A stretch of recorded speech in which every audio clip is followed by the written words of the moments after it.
order. I think we need to do verbal roll call in this environment. So, yes, I can assist with that, Chair. okay. For our roll call, we have Chair Napoli. Here. Vice Chair Cullum. Here. Thank you. Commissioner Barlow. Here. Commissioner Dawson. Commissioner Present. I had to unmute myself. I'm present. I was just going to let you know. Thank you very much. And Commissioner O'Brien is absent. Commissioner O'Neill. Here. Thank you. And Commissioner Smith-Crivello. Oh, Present. thank you. Thank you. We're good on the roll call. All right. Did you hear me? We did. Thank We you. did. Thank you, Dave. Okay, excellent. Thank you. Thanks again, sir. We can go ahead and get started with the consent items. Looks like we have on that agenda the approval of the draft minutes from the November 12th HPC meeting. So do we have any comments or questions or motions from any of the commissioners? Yes, Carol Dawson. Yeah, of course. I have some clarifications that I would like to bring up. And I think it'd be easiest for me just to share my screen. Okay, go ahead. If I can do that. Okay. Bottom middle, I believe. Yeah. Okay. Now.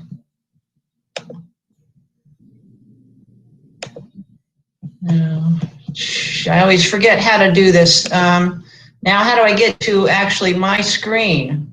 We see the Zoom screen right now. Yeah, right. So how do I, oh, here, I need to go to my, okay, here we go.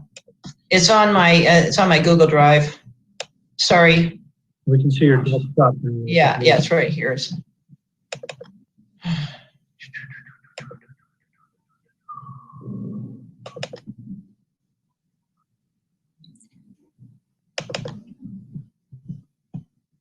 Okay, here we go. Okay, can you read that? Okay, barely. Oh, is it barely? I don't know. Let me see if I can make it bigger. Oops. Lost it. There's a plus and a minus in the middle. Oh, there we go. Yeah. Oh, yeah, there we go. Okay.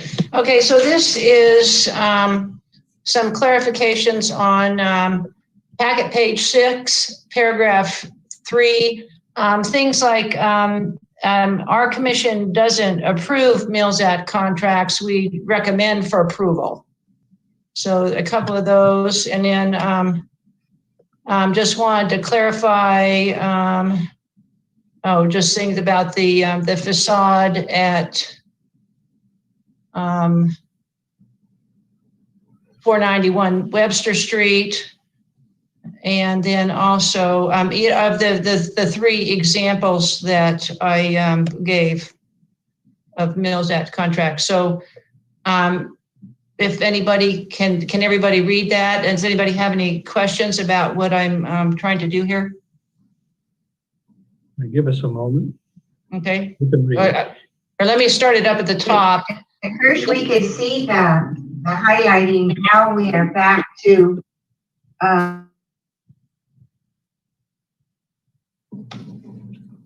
Okay, the first couple of changes are just are just recommending instead of approving, and then these other ones are just clarifying what I was talking about on those 3 properties.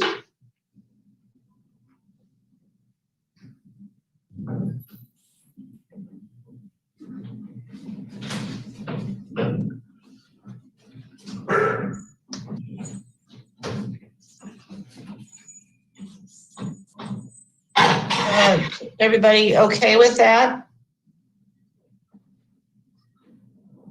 It reads the way I remember the discussion. Okay. Your changes. Great, thank you. And then the other thing, I think we should add that there were 18 emails received on regarding 500 Del Monte, and one of them also addressed 508 Del Monte, and that all of the public comments were in favor of preserving the buildings. So I'd like to add that under public comments, both sections of public comments.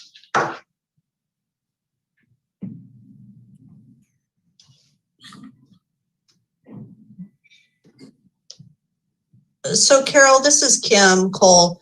I have a little bit of concern if we're adding this under public comments because, I mean,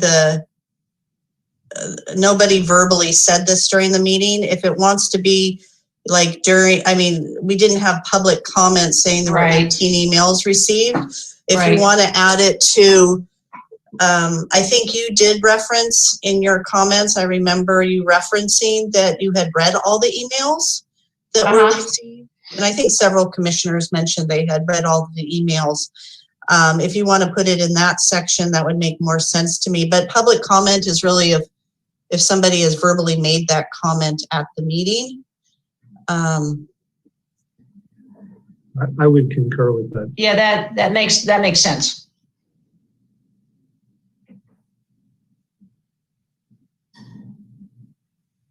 And I didn't verify the 18 number, but I assume you did. Well, I mean, you probably should verify it.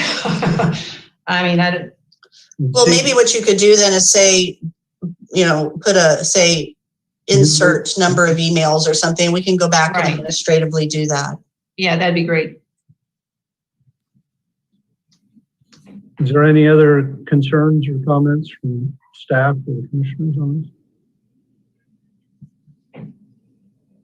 As far as the rewording up above from recommended for, is that fit in with what staff believes it should read? That's accurate. You recommend, your actual action was to approve a resolution. So I think it's more accurate to say you recommended because the approval of the resolution recommended. So I think it's just a clarification. That's a good point. So thank you, Carol. I'll catch that next time. I wasn't thinking about it in that way.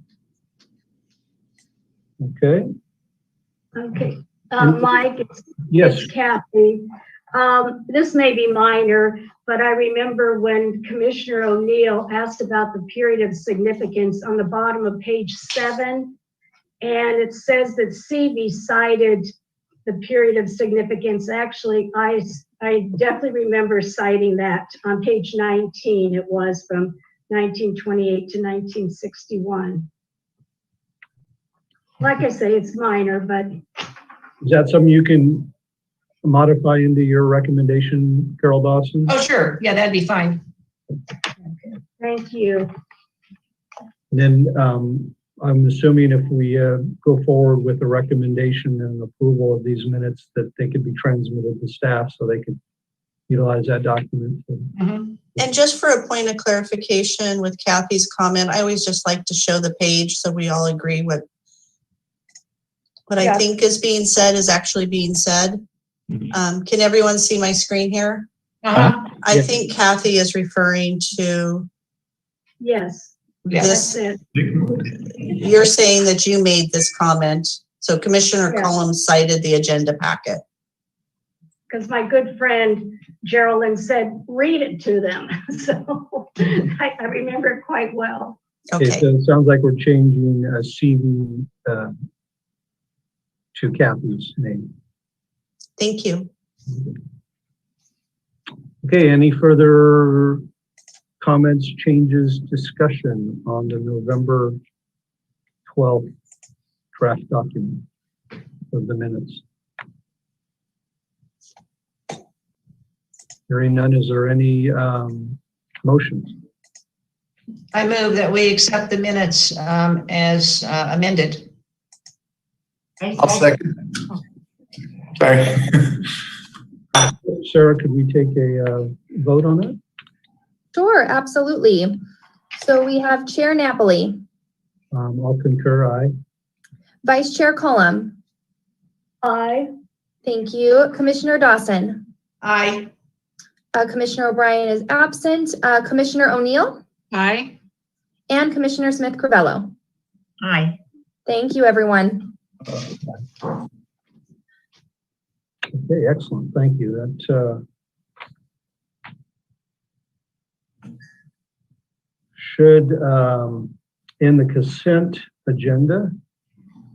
At this time, we'll see. It didn't look like we had any public participants on the call, but we'll ask out loud, and I believe we have a process for asking for people to call in if there's any subjects that people would like to speak to for items that are not on the agenda. Definitely. I will read that information for you right now. Okay. Of course, my page decided to refresh itself. At the right time. Yeah. Great. Okay, so we encourage members of the public to join our public meetings via ZoomGov, a secure service for use by government agencies. Joining on Zoom is preferred because you are connected live to the meeting. This meeting is also streamed live on youtube.com/City of Monterey with an approximate 10-second delay, and on Comcast Channel 25 with up to a 90-second delay. If you would like to provide public comment, please join the meeting using Zoom or by telephone, making sure you join in time to accommodate delays. Once again, Zoom is live. There is no delay if you join the Zoom meeting. To join the Zoom meeting from a computer or phone, use the link or phone number on the agenda posted at isearchmonterey.org. Since the meeting has started, you will find the agenda under the recent tab. To join by telephone, dial 833-568-8864. This number is toll free. There are also 2 other numbers that you can use in case this first one does not work. So I will read those off right now. The first one is 669-254-5252. The second is 646-828-7666. One number doesn't work, please try a different one. The HPC webinar ID is 161-961-0419. If you're promoted to enter a participant ID, press pound. Detailed instructions for using Zoom are available at monterey.org/public meeting. Finally, once you are in the Zoom meeting, to make a public comment, please raise your hand using Zoom, or if you are connected by phone, dial *9 to raise your hand, then *6 to unmute yourself when called upon. We can give you permission to unmute yourself. Public commenters will be muted until it is their turn to speak. We ask that public commenters turn off their TV or computer speakers or go into another room while connected by phone, as background noise will interfere with the broadcast. I will call on each speaker in the order of hands raised. The chair has designated a 3-minute time limit for today's meeting with a countdown timer that I will share on my screen. Please stay within your time limit and please provide public comment. Thank you. Thank you very much, Jennifer. Okay, and as we know, we'll be fairly relaxed on if somebody is joining late due to the process that's involved. So at this time, does it look like we have any public comment? Yes, right now I see a few attendees, a few viewers, but nobody with their hands raised. I will let you know if that changes. Very good. Thanks again, Jen. Sure. Okay, so we'll go ahead and move on to the first agenda item, which is item number 3 on our agenda. And that's considering 426 Cortez Street, HP-20-0231, and it's to remove a property from the downtown area context statement and reconnaissance survey list. The applicant appears to be Kyle Chernetsky, and the owner is Monterey PM Investments, LLC. This is in the PC-D zoning district, the commercial general plan designation, and this is exempt from CEQA requirements per Article 19, Section 15305, Class 5. So with that, does staff have a presentation on this property? I think you're muted, Amy. Thank you, Chair Napoli. If I may share my screen, I will begin my presentation. Please.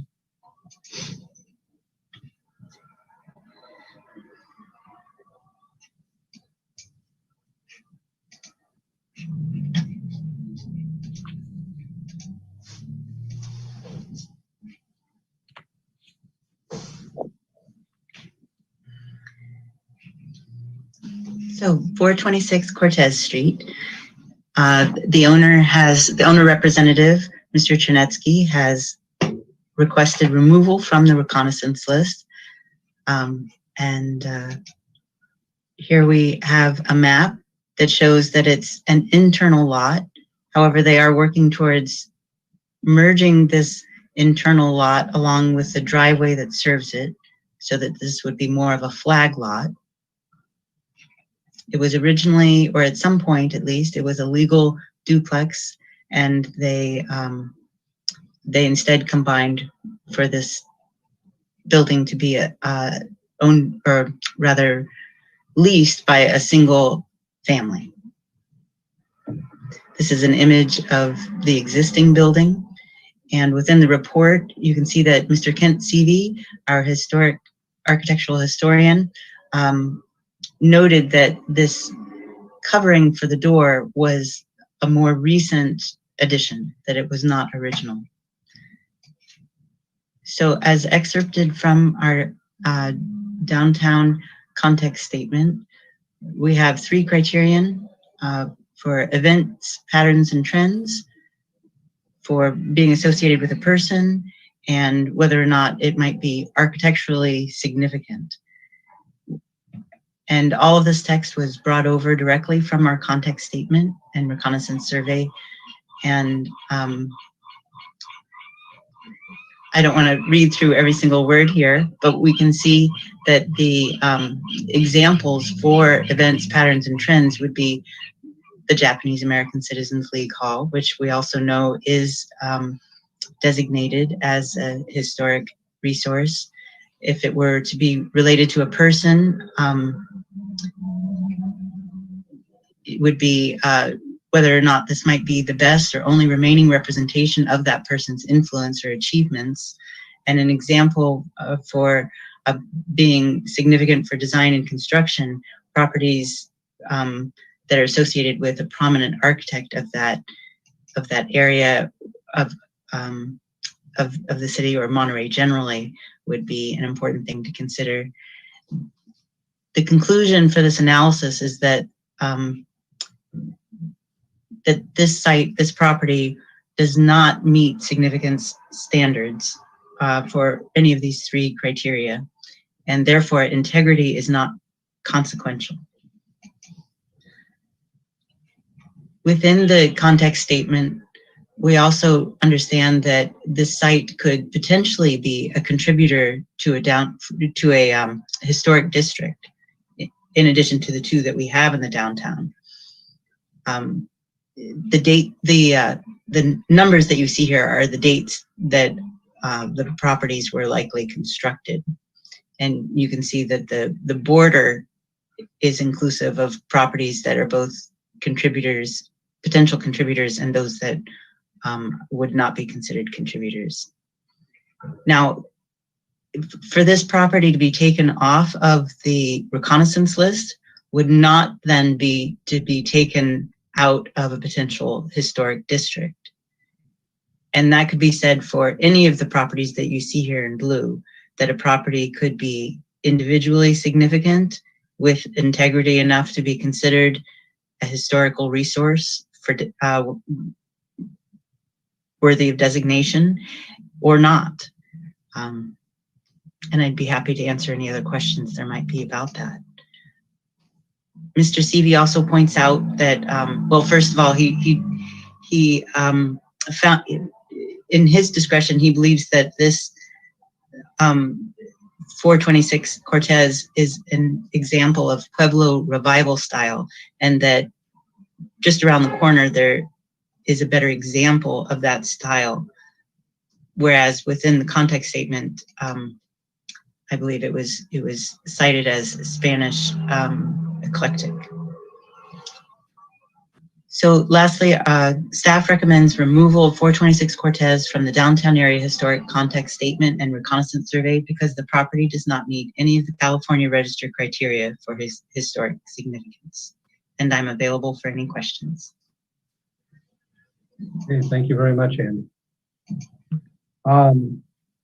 Does any of the commissioners have any questions this time? Yes, looks like Geraldine. You're not looking at the screen, Michael. Carol and I have questions. I see somebody's hand up. Carolyn. Geraldine, okay, very good. And Carol also. Oh, okay, sorry. I wasn't sure who was first, so. I'm not sure either. Go ahead, Gerald. I saw you first, Geraldine, so go ahead. Okay. I happened to walk the property, and seeing me there, the residents, two of them peeked out, asked why I was there, and I explained it was part of the, we were going to have the meeting and referred to the sign in the front, and I just wanted to see the property from the outside. One of the residents told me that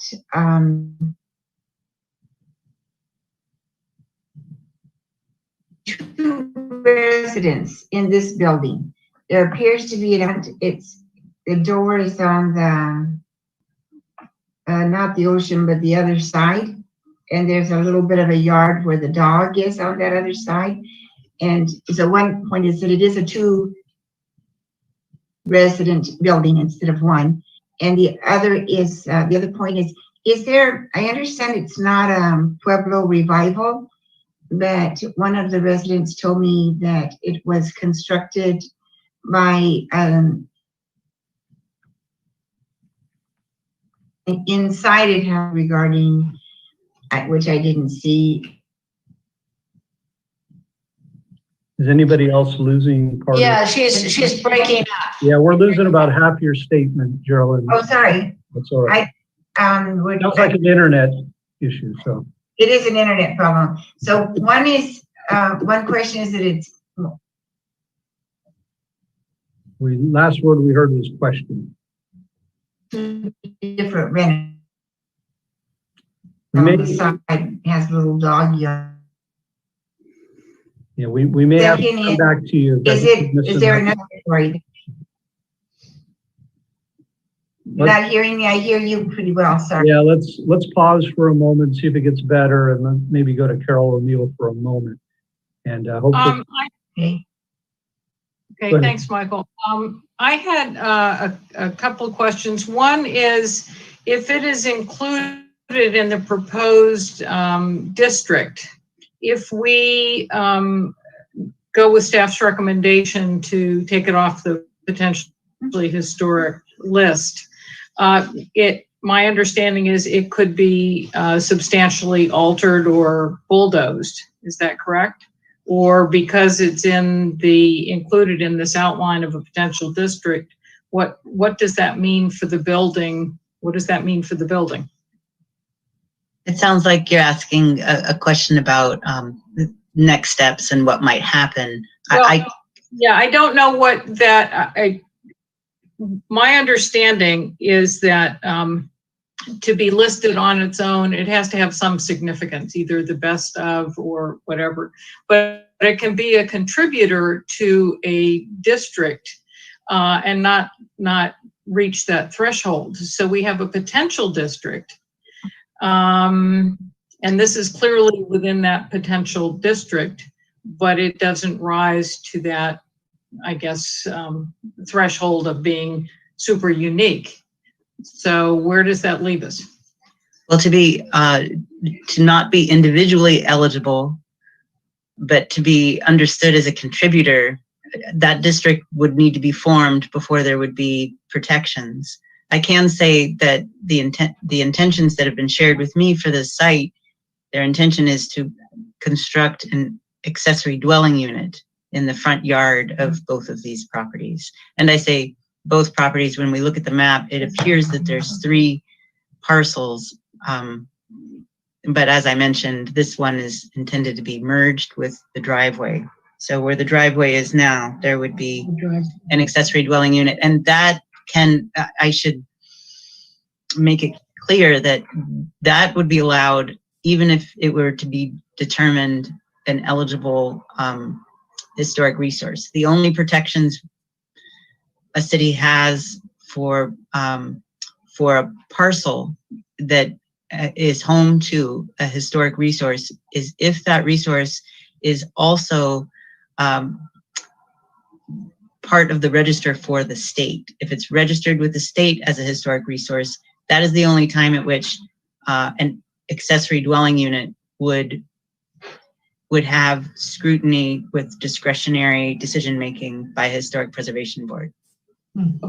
Okay, but if it's taken off of the potentially historic list, then we understand that this is what their intent is today, but they could turn around tomorrow, sell the property or change their minds and bulldoze it and put up whatever.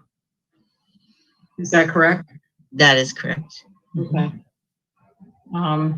And just kind of a follow-up question, has this potential district, where is that? We've talked about that for a number of years.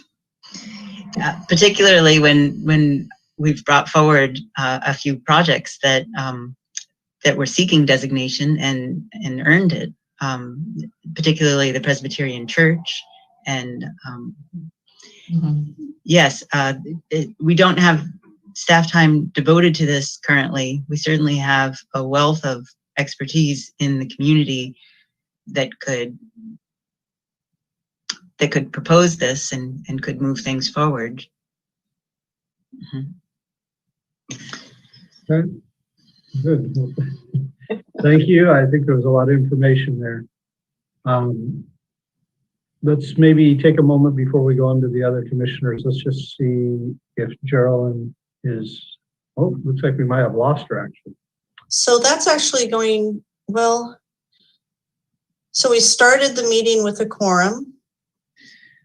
If it gets down to I would recommend we wait a couple more minutes, because if we proceed with the public hearing and they haven't heard the testimony, 3 of you can vote because we started the meeting with a quorum. But obviously that's not ideal considering Geraldine and Kathy started the meeting. So, So the 4 of us, Kimberly does not constitute a quorum at this point. oh, I'm sorry. There are 4 of you. I thought there were only 3 of you. I'm sorry about that. We're good. I thought I didn't see Chris there for a second. Sorry, Chris. Okay. We're good. Never mind. All right. Okay, but I mean, if she, oh good, she's back, because Geraldine and Kathy clearly wanted to be part of this meeting and she had something to say. I mean, I'd hate to vote without her, but she's back. It's, looks like their audio's connecting right now. Let's give them a moment. Geraldine and Kathy, are you back to hear us yet? You're muted if you are. How's this? Better. Good? Better. Can hear you. Good. I'm on the iPad, so. Okay, we're both and then here. We'll Geraldine, get- for the record, can Kathy confirm she's also verbally That's on what I the- said. Yes, yes. Thank you very much. Okay, please proceed with your comments. All right. Geraldine, you have the floor again if you're prepared. We didn't hear most of what you had said before. So. Okay, thank you. I think we've set this up so we can, if Kathy moves over, her face can be in it too. But I was just pointing out that the building seems to be a duplex, not a single family building. There was an unrelated person running this other portion of it. And I thought the description said it was a single family, not a duplex. The other is, and that's not a big thing. The other is that, is there a period called Mediterranean or Italian fishing family period? One of the residents said that she believed that it was constructed, and there are details about it that seem to reflect that it was early Monterey fishing family residents. So does it have to match Spanish revival? Could it match Italian fishing family? You know, that's what I'm trying to connect to, because it seemed that the connection was it Spanish revival or modified? And maybe the modification made it more, the Sicilian, Italian, Monterey fishing era. Well, our architectural historian did differ with what is stated in our context statement and suggested that it's Pueblo revival style. So if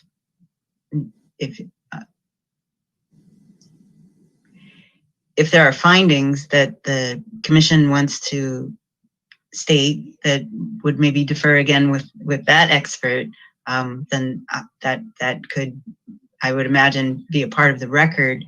But I'm not familiar with the other part of the question, though. As far as that particular kind of style, I don't think that style is discussed within our downtown context statement. I haven't seen it either, but I'm just wondering, is it one of the styles that we could reference? Oh, and that's what I'm suggesting, that as far as our context statement is written today, it's not referenced. Of course, neither is the Pueblo revival style, but that's at least an architectural historian who's weighing in with some narrative evidence of why he believes that should be the case. And I see Commissioner O'Neill with her hand up. Chair Napoli should. Yeah, I think it was a good discussion that you were having there, and I think it's important for us to try to figure out what style it is. But go ahead, Carol. It sounds like you have. I was just going to say, I think those kinds of things can be lumped under vernacular, because a lot of these little buildings were thrown up with no particular style. This one seems to have something, but they seem to use vernacular, and that is in the context statement, and a lot of the fishermen had them. Yeah, and it's interesting to note that I think you provided on packet page 26, Kent Seavey's version of an ideal or an excellent example of Pueblo revival style. With that overhang over the door, it almost looks as if he believes that the overhang over the door on 426 Cortez was added, that maybe they were trying to emulate that if it wasn't that already. Mm-hmm. So I'm not sure without seeing an example of what the Spanish colonial revival style actually is, which one fits better. But interesting thought that it could be yet a third style from the earlier, I guess, just musings there on that. No Anybody else have any thoughts or comments? Carol Dawson. I think it's a very good example of a Pueblo. Are we doing discussion or are we doing questions? I think we're at the question. Okay, so I have an item for discussion. I'll wait. Okay. Any further questions of staff? Okay, well then maybe we can take this moment and ask if the applicant would like to make a presentation if they're on the line. And it appears that they're not in attendance today, Chair Napoli. Okay. Then I guess we can go ahead, Carol, and move. I do have an applicant raising his hand, Kyle Chernetsky. Oh, He's raising his hand right now. Thank you, Jennifer. No problem. Kyle, I will ask you to unmute now. Hello, Kyle. Almost there. You're connected, but I think you're still muted, Kyle. Hello? I think you're all set. I think, Kyle, if you can provide public comment, now's the time. Can you hear me? Yes. Yeah. Great. Thanks for having me. My name is Kyle Chernetsky, and So we were surprised when we learned the property was potentially on this historic list. When we purchased it, it was in very poor condition, and it did not strike us as if there had been anything historical about it. All the windows were mismatched and a lot of the styles were mismatched, had various poorly done repairs over the years, and the construction seemed to be low grade to begin with. So we're asking to remove the property from the list in order to gain clarity and alleviate any future restrictions. Our immediate future, our intent is to put 2 freestanding single-story ADUs on the lot and really help the city with the lack of housing. And they would be non-obtrusive, single-story, and I think a great addition to the neighborhood. Okay, thank you, Kyle. Any questions of the commissioners of the applicant?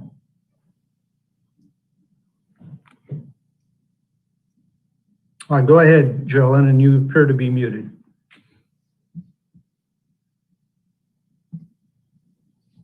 I'm off mute now. Can you hear me? Yeah. I appreciate the applicant being present and available to answer questions and to share with us the plans for the property. And certainly we do need housing, and in this area with such a large lot, it seems like it would be good for Monterey to have additional housing in this property. Very good. I concur. Thank you, Carol. Anybody else? Questions while we have Kyle on the line? You're still there. I can't pass that. Okay. Very good. Then maybe I'll take this moment to open it up to see if we have any additional public comments.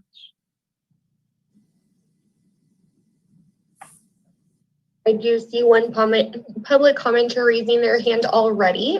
Before we take that, I will just announce one more time the telephone number to call if you're joining our Zoom conference by phone.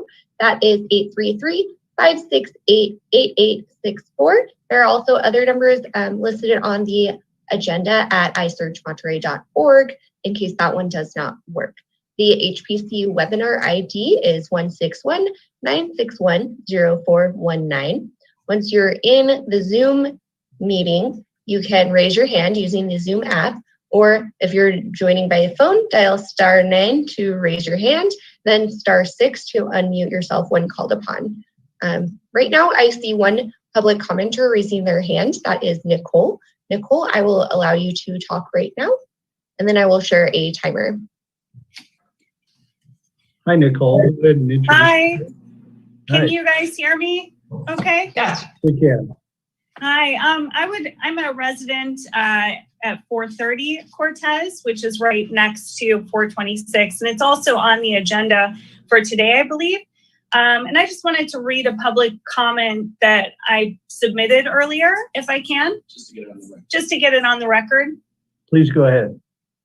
So this was written by my partner, but it's for both of us. My name is Abraham Molinares, and my domestic partner's name is Nicole Neiman. We just moved to 430 Cortez Street into Monterey County on December 1st. A dual income household, I relocated here from Los Angeles with a new job offer that has me commuting on a very scenic Route 68 to Salinas each day.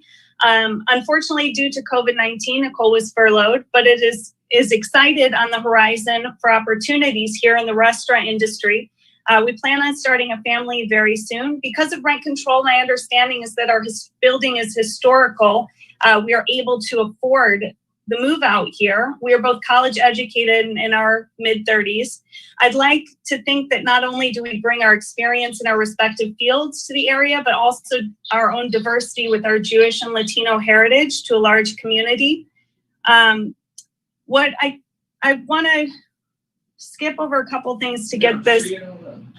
And community is what I have felt. I think Nicole and I are striving for here, a cross-section of workers, social class, cuisine, outdoor activities, families, and friendliness that is not found in Los Angeles. It's only been 30 days, but walking my dog on a Sunday morning, I see its children, young parents, and seniors playing tennis, taking picnics, or walking. The charm here, which I believe translates to identity, equates to long-term development and tourism. This atmosphere, I'm afraid, would be lost with more condos and large-scale development. We decided to start our family here, put our roots here, spend our money here, precisely because of its small town feel and affordability to a middle-class lifestyle. Overdevelopment without consideration of urban planning could potentially homogenize this area into the exact place we left Marina del Rey, has been bombarded by condos and overdevelopment to a blandness that its own retirees are venturing outward to look for something other than to look at condos. I've written 2 novels and I'm currently writing my 3rd right here. Monterey needs workers, artists, lawyers, doctors, fishermen, all of it. And I believe this beautiful neighborhood courts to that precisely because of its identity and should work to preserve that feature. Thank you. Thank you, Nicole. Appreciate that. Okay. Do we have any other public comments at this time?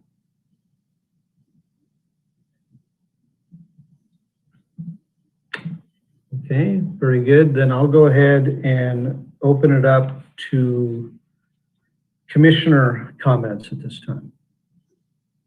Sorry, I just want to confirm that there are no public comments right now. Nobody is raising their hand. Sorry, I wasn't able to verbally respond right away. That's okay, Jennifer. Thank you. And just let me know if there is any. Sure, thank you. Carol Dawson, you have a comment? Okay, I believe that this is a good example of a Pueblo revival style, and I think that the changes that have been made are no more drastic than changes that have been made to properties that we have approved or we have recommended for approval to have meals at contracts. And just briefly, I would cite 603, 605 Hoffman, where that was a single family house converted to a duplex, moved from an unknown location. It has no original windows, and the wood siding was covered with aluminum. And when you look at the changes that have been done to this house, I see them as actually less drastic, and the appearance, I think, is of a Pueblo revival style. In fact, by putting that little hood over the door, it makes it look even more like the Pueblo revival style that was cited on Anthony Street. And then one more point, if they do want to add the ADUs, they can do that, even if it's still on the list, correct? That is correct. So I would be in favor of leaving it on the historic survey list for those reasons. Thank you for your comment, Carol. Carol O'Neill. I'm thinking along the same lines as Carol Dawson. When I looked at the short list of things that they said that took away from its integrity, one was the color of the paint, which is easily painted over. Another was the fence, which is has absolutely nothing to do with it. And the windows, I didn't see any reference to different openings. It's just that they are aluminum as opposed to wooden. And I've struggled for years with this window issue, but it always seems that sometimes it's a red herring. I would hate to get rid of a historic building that could be included into a district, which would have happened if the city had money, on the basis of aluminum windows, because it's in the same place, and they always say the seven points of integrity, but they never give us what the 7 points are. But I know it's location and a lot of other things. But not a lot has changed with these buildings. I wish we had photos from back in the day, but we don't. So that's my 2 cents. I have a question of the fellow commissioners. What's the thoughts of the ability to see this from the street?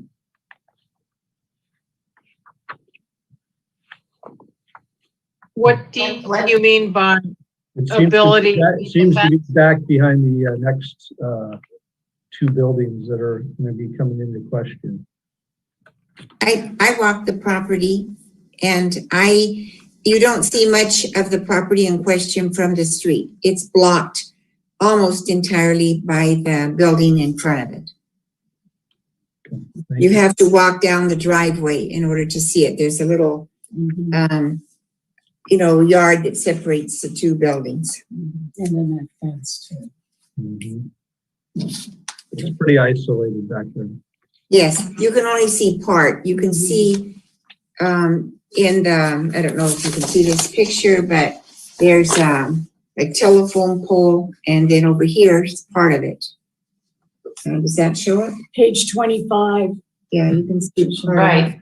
So the assumption would be even regardless of which direction the decision went on this, the ADU could be built in front of it on the driveway, thus blocking it entirely from the public view.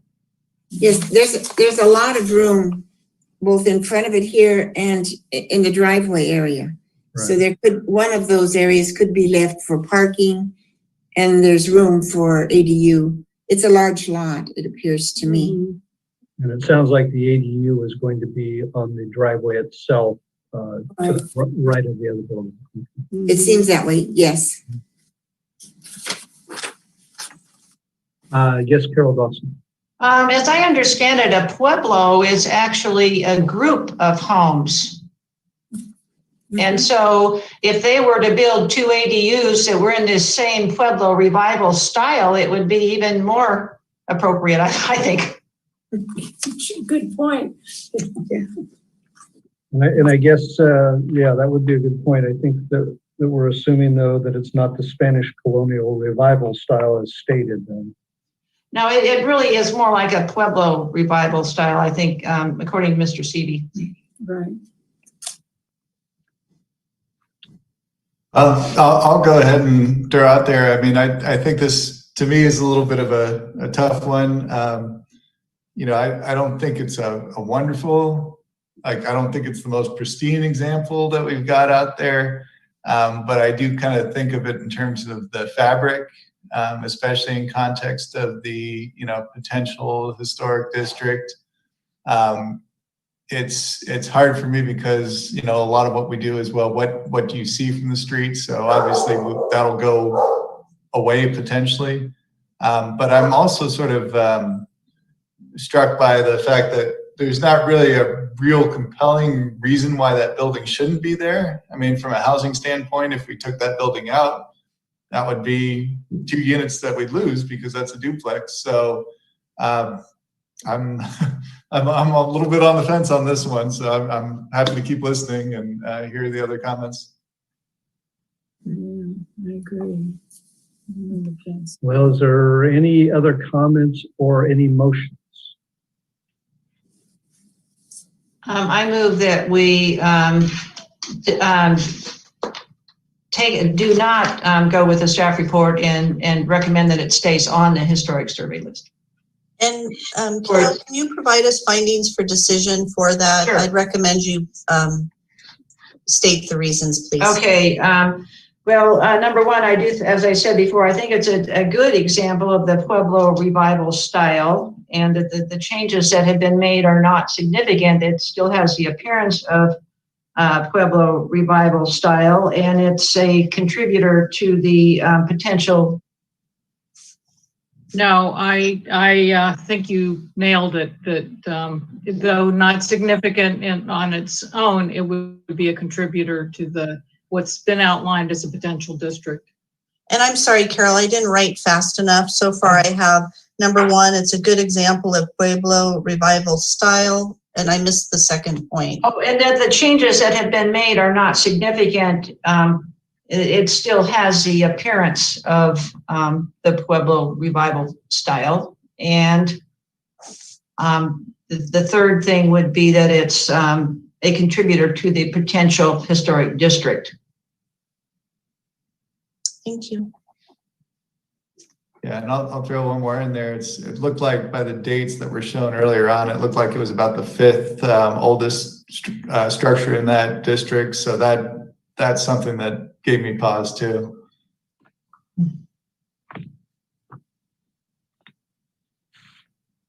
Okay, so we have a motion. All second.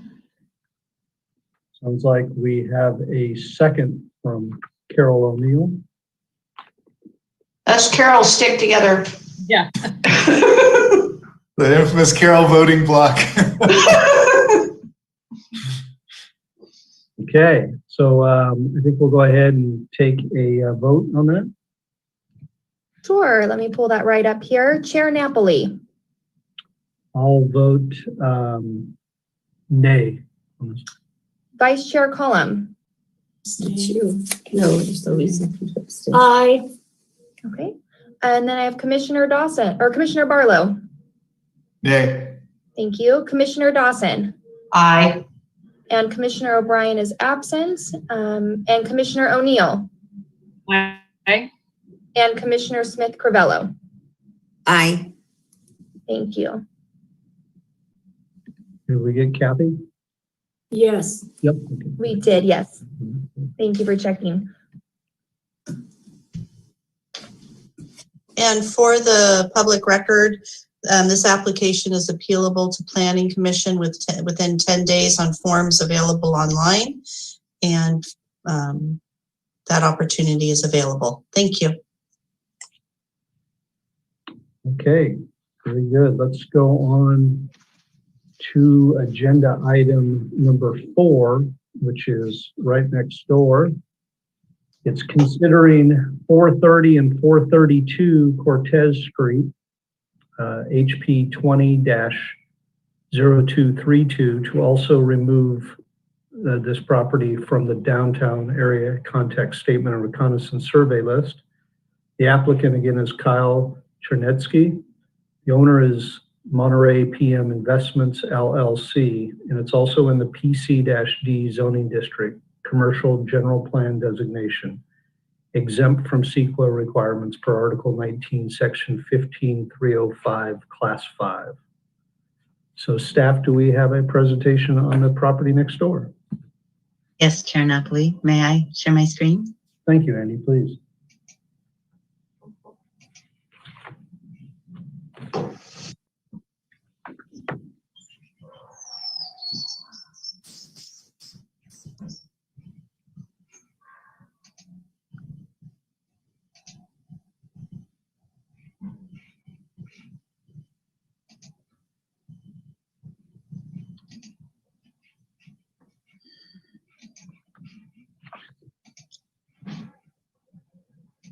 Apologize for the delay. I'm, let's see. For some reason, it's not showing up. Andy, would you like me to pull it up? Is it in the regular drive? It is. I'm just gonna exit and try one more time. Thank you for the offer. There it is. It's showing up now. Thank you, Kim. We can see your screen. Very good. Thank you for that confirmation. You're gonna recognize that this slide presentation is very similar to the one we just saw, and that's in part because the report received by Mr. Kent Seavey was actually shared among these properties. So this is the neighboring property at 430 and 432 Cortez Street. And you can see here that the site is very, very close, very, very much next door to the site that we just discussed. This is an image of the existing building. This is certainly a legal duplex. And similarly, we're looking at the same table that describes events, patterns, trends, people, and architectural contribution with the same examples that we discussed with 426 Cortez. And Mr. Kent-Seavy's conclusion that this property does not meet the significance, does not have significance to meet any of these criteria, and therefore integrity would be considered inconsequential. Again, this site is also considered to be a potential contributor to a historic district. And Mr. Kent-Seavy does refer to the neighboring 446 Anthony Street as an unaltered example of Pueblo revival style. And staff also recommends with this property that it be removed from the downtown area historic context statement and reconnaissance survey because the property does not meet any of the California Register criteria for historical significance. And I'm available for questions. Okay, very good. Thank you, Andy. Does commissioners have any questions of staff at this time?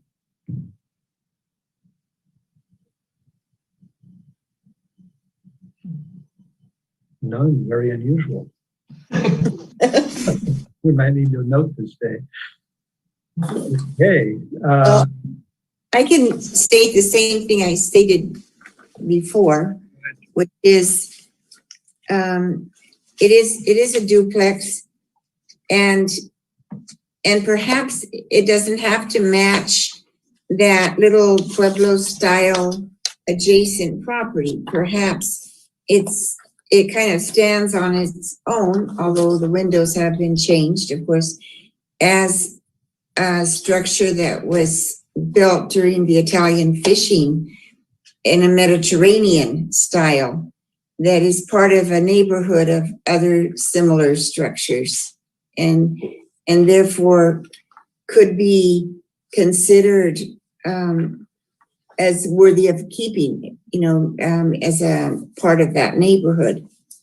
I don't know why it only is compared to that older, very shabby little adobe, or that's an adjacent structure. The one on Anthony. Yeah, the one on Anthony. I think that it could be, this is a slightly different style, and maybe it's vernacular Italian-ish structure. I've been to Sicily, in the neighborhood in Isla della Femmina where my husband's family lives. There are many structures like this, so it looks very much like the home of an Italian fishing family to me.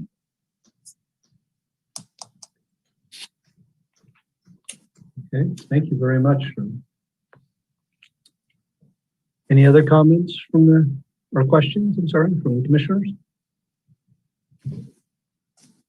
Okay, maybe we still have Kyle on the line.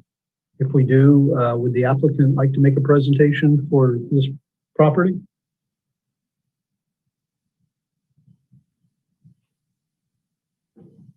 The applicant is still in the Zoom call. If you would like to make another comment, please raise your hand.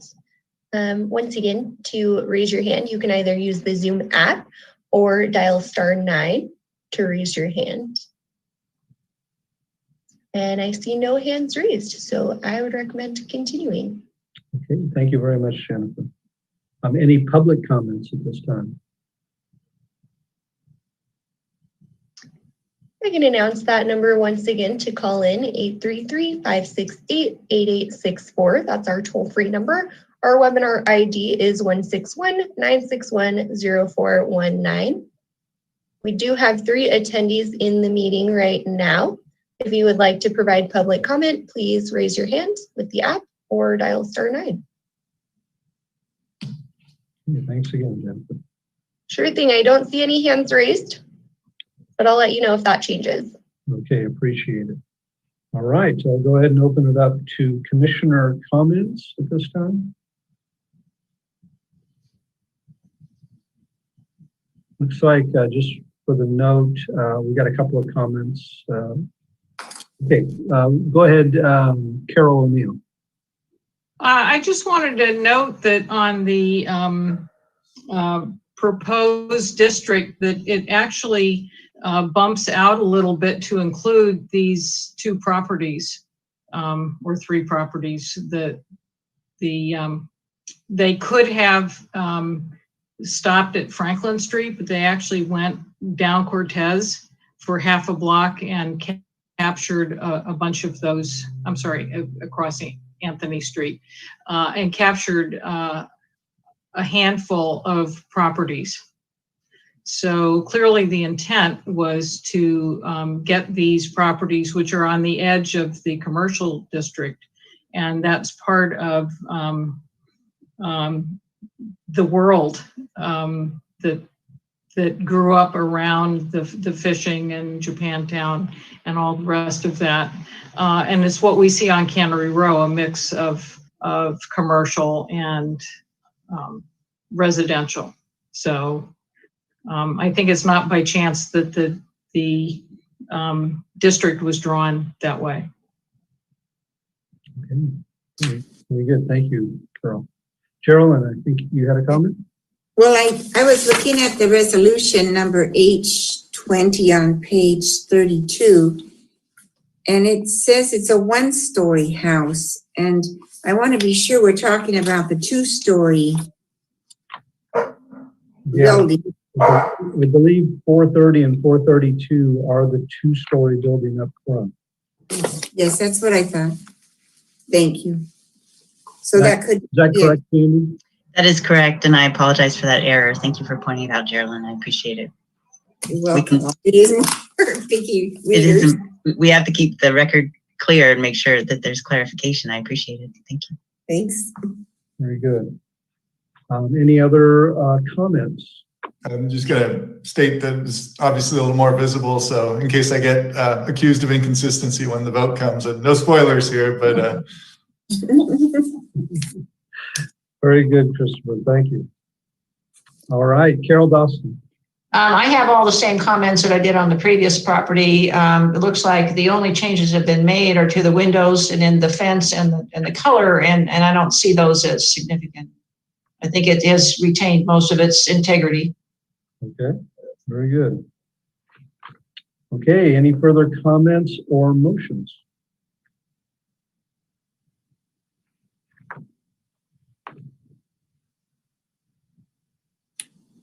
Go ahead.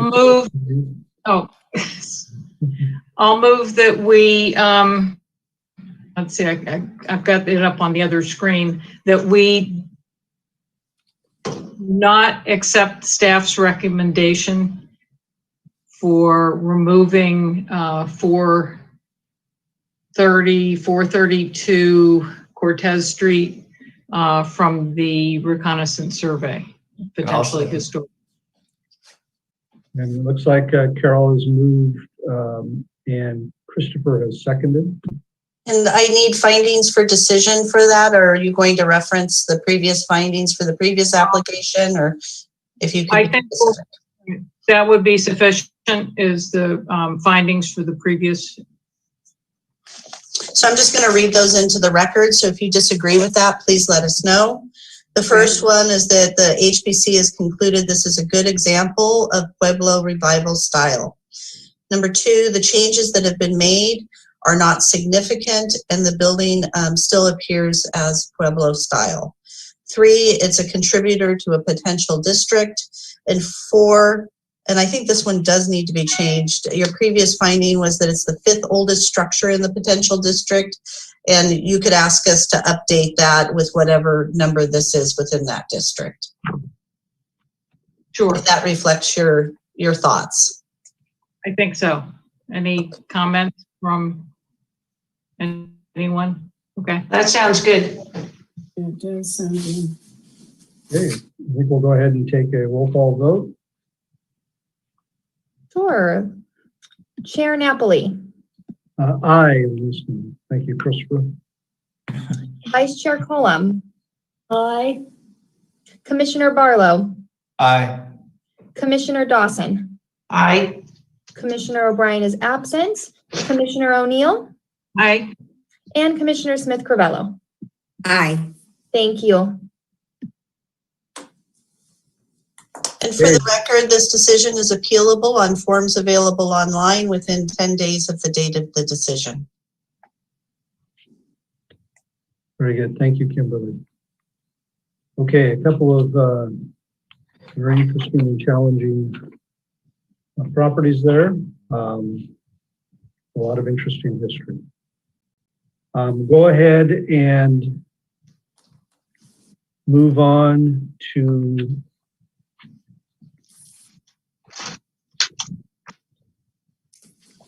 see if there's any announcement or summarize any items from staff. I do have an announcement. So we did provide you a written report with sort of recent actions by the City Council. But I did want to let everybody know that we are wishing Ande Flower the best.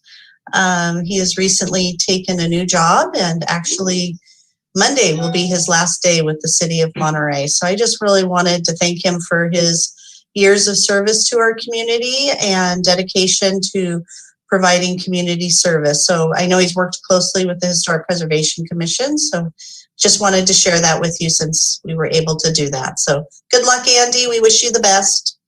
Where's Ande going? Did she say? Good luck, Ande. Thank you. Thank you, everyone. It's been a pleasure to work with you. I really value the time. Thank you very much. Good luck. And can we ask where you're going? Are you moving out of the area? Certainly, I'll be in the area. Is it okay I announce it on the hearing? Yeah, I'll be with EMC Consulting beginning in January. So if we run into you at Costco, it's you. Yeah, well, and who knows? I may be presenting to this board in the future. We never know. Okay, very good. Thank you for all of your contributions. Mhm. Yeah, I will never forget the time you gave the guided audio tour of 4 or 5 houses up here in Spaghetti Hill. That was above and beyond. So that's a good memory and one of my favorites from being on the HPC. You did a great job with that.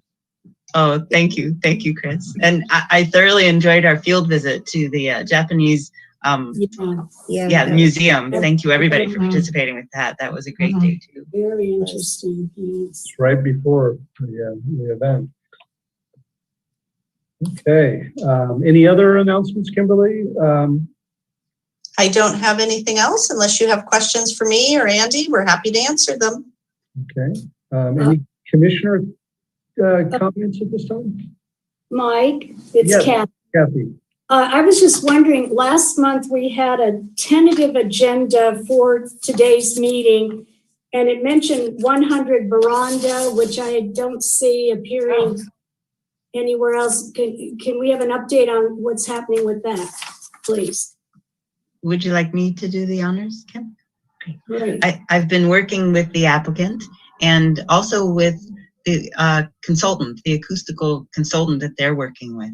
Because this, when it does come forward, it will involve a request for an incentive, a historic incentive to allow for amplified sound, so that events might be had there. So they're doing a great job of reaching out to the community, and they expect to have an experiment with sound and involving the neighbors. So I believe we might even have someone on this commission that may be involved with. Yeah, you might have to recuse yourself. Yeah. Yeah. But at the same time, we're just thrilled that this applicant and the consultant together, they're really reaching into the community and wanting to make sure that the community's okay with some of the cutting edge equipment that they're proposing. Okay. So that's Monterey Museum of Art? No. Oh. In fact, this is our oldest. This is our oldest adobe. It's very special, and see, very few of us have had the pleasure of visiting the site. So this would be enabled potentially with this application, that there would be not only events but also opportunities for people to just visit the site. It's a very special site. Books have been written about it, It was the girls' school. Is that No. it was the girls' school? No, it's not. Because Geraldine and I took a walk up Doesn't there. matter, but that's not it. Yeah. Oh, I thought that Tell was us it. more about it. Yeah. Well, what I'm excited about is maybe this can, well, coincide with the end of COVID, and maybe we can actually have a field trip out there. That would be very exciting. And I'd like to say, you know, maybe I can participate with that, and even, you know, as an expat. But it's such a special, wonderful space. And Geraldine, you might appreciate this. When I was on site, the applicant spoke a number at the same time I was speaking a number, and the number is 250. And we all know what that number means to our history here. That's our anniversary. That's what we're celebrating this year in our homes. So we may be celebrating the 252nd or something like that. But 250 happens to also be the capacity at that site. So isn't that a beautiful correlation? Yeah. So who knows? Maybe that's a smart location for that. We'll see. Yeah. I will add that Adobe has been lovingly and beautifully restored. It's very, very nice. Great. We look forward to it. That's some good news. Okay. Any other comments from the commissioners? I do have one, I'm afraid. I'm unfortunately going to have to step down from HPC, so this will be my last meeting. No, nothing bad or anything like that. It's just I finally got to doing a mills contract of my own for my own house, and I can't enter into a contract with the city while I'm an officer of the city. So just out of avoiding any potential conflict of interest, I'll be stepping down. But this is something that my wife and I have been working on for probably about 12 years, and we finally got to our Mills Act application. So while I don't bring any of the skill or expertise that Andy has brought to his position here, I certainly have really grown to feel that the HPC is part of my personal identity. So it's very hard to leave, and I certainly have learned a lot from you all, and it's been a wonderful experience. And you know, I'll still be attending these, but I'll be as a audience member from now on. Maybe you'll come back for this after your process is completed. Yeah, I don't know what the statute of limitations is for that, but I certainly hope so. Chris, how long have you been on the commission? It's been a while. I don't think I quite made the 10-year mark, but I'm sure it's been at least 8 years. I've got to double check that, but it's the years have surprisingly clicked up on me. I'm not sure I could say I'm the youngest person on the screen anymore. Well, very good. I also get to announce something similar, Christopher and team. This will be my last meeting. Oh no! Yes. So my wife, after a couple of years of retirement here, has informed me that it's probably best that I seek full-time employment. Oh. she's tired of me around the house, so I'll be moving on, and it has been a very rewarding experience working with you all. So I heard there might be a position open in the city of Monterey. That's great. It's going to be a new adventure for me to get back into the game. So it's been a pleasure. Good luck. Michael, thank you for leading us through this time of, I guess you can hear me? Yeah, through this time of new technology and COVID appropriate distance meetings. You've done a good job taking us through this, and I appreciate your leadership this year. Yeah, one of the best chairs I think we've had. So wonderful job. Yeah, exactly. Very good. There you go. Well, I'm going to miss both of you, both Chris's, the architect's view, which I think is really valuable.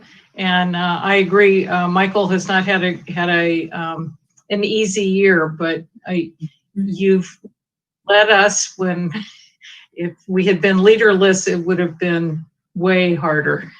So you always sounded like you knew what was happening. Isn't that half of being a leader? But thank you, both of you. Well, I think Michael accidentally dropped off the call, so. Yeah. When he leaves, he leaves. That's it, he's fired. Sorry. The announcement's a no, I don't think so. And so if there's nothing else, if our vice chair could close the meeting, that would be great. All right, without any other official comments, questions, I suggest we close the meeting.